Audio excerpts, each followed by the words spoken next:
Hey there, and welcome to another episode of your Money Moment, your go-to place for clear, actionable financial advice. I'm your host, Mauritz Oberholzer, and today we're diving into one of the most important topics that affects how we all manage our money: the difference between playing it safe in a money market account versus going for growth with investments like stocks and bonds. Now, when it comes to investing, many people tend to prioritize safety. And I get it. Investing can be intimidating. No one wants to lose their hard-earned money. But here's the deal. By being overly cautious, you might actually be doing more harm than good for your financial future.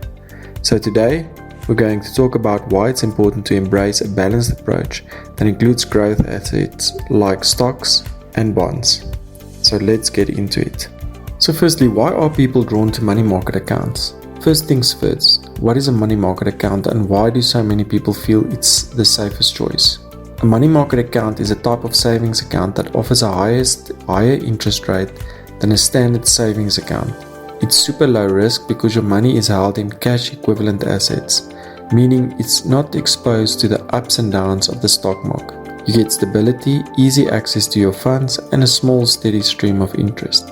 For many people, and especially women, who may have experienced financial insecurity or feel uncertain about navigating investment markets, a money market account can feel like a secure, reliable option.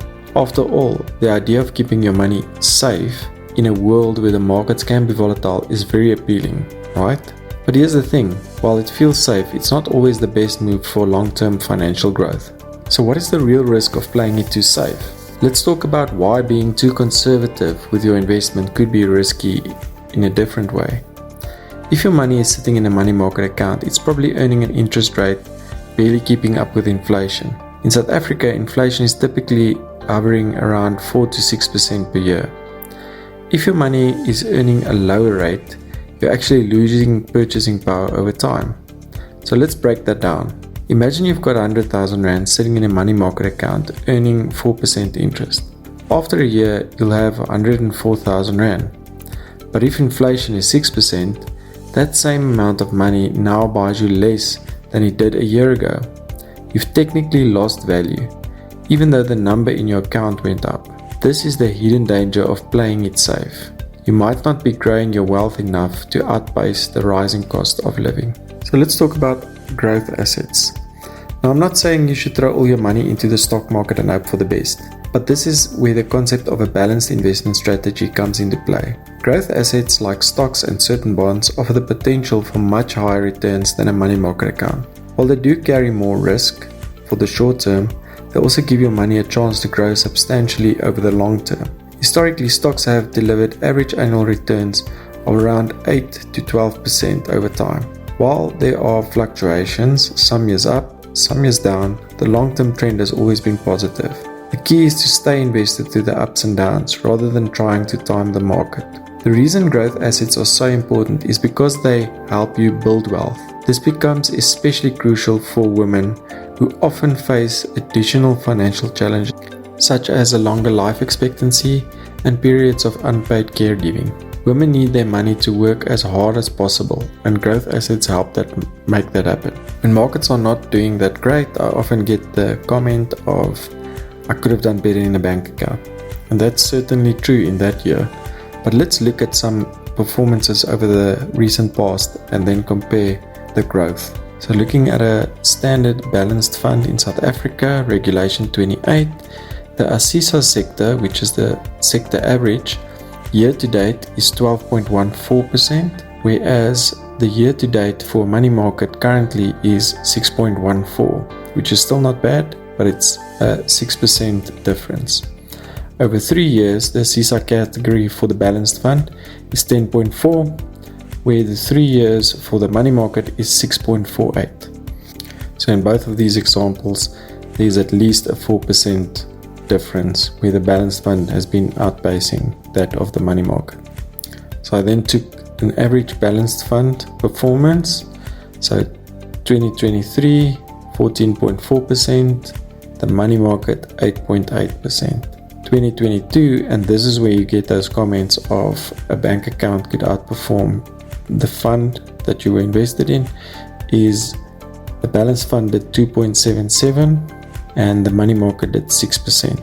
But if we go back and look at 2021, the full year, the balance fund did 16%, where the money market did 4.3%, which is well below inflation. 2020, during COVID, the balance fund did 10.4%, the money market did 5.6%.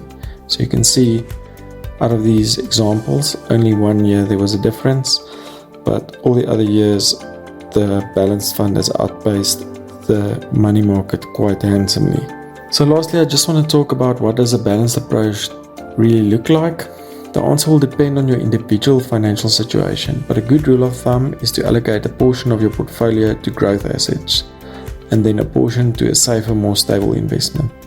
The exact split, whether it's 60-40, 70-30 or even 80-20, will depend on factors like your age, your risk tolerance and financial goals. The goal is to diversify. This means spreading your money across different types of investments, so not putting all your eggs in one basket.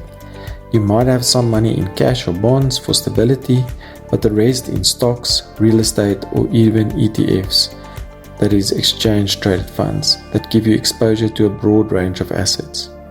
The beauty of a diversified approach is that it helps manage risk while giving your money the opportunity to grow.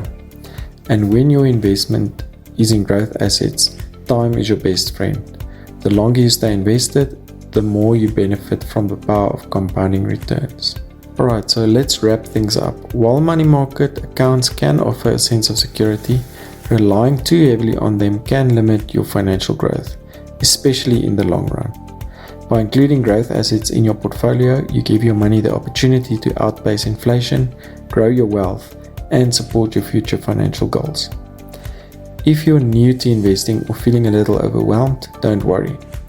The key is to start small, stay diversified, and keep learning. Over time, your confidence will grow and so will your portfolio. Thank you for tuning in. If you found this episode helpful, make sure to listen again next week, same time, same place. When you're navigating through life's big events, like buying a home, starting a family, or approaching retirement, you need sound and impartial financial advice. Mauritz Oberholzer, a financial advisor at Stonehouse Capital, specializes in personal financial planning. Visit mauritzoberholzer.co.za or call 082-774-1996. For practical and easy-to-understand advice and tips, don't miss your Money Moment with Mauritz Oberholzer, Thursday mornings at 10 on E-Radio.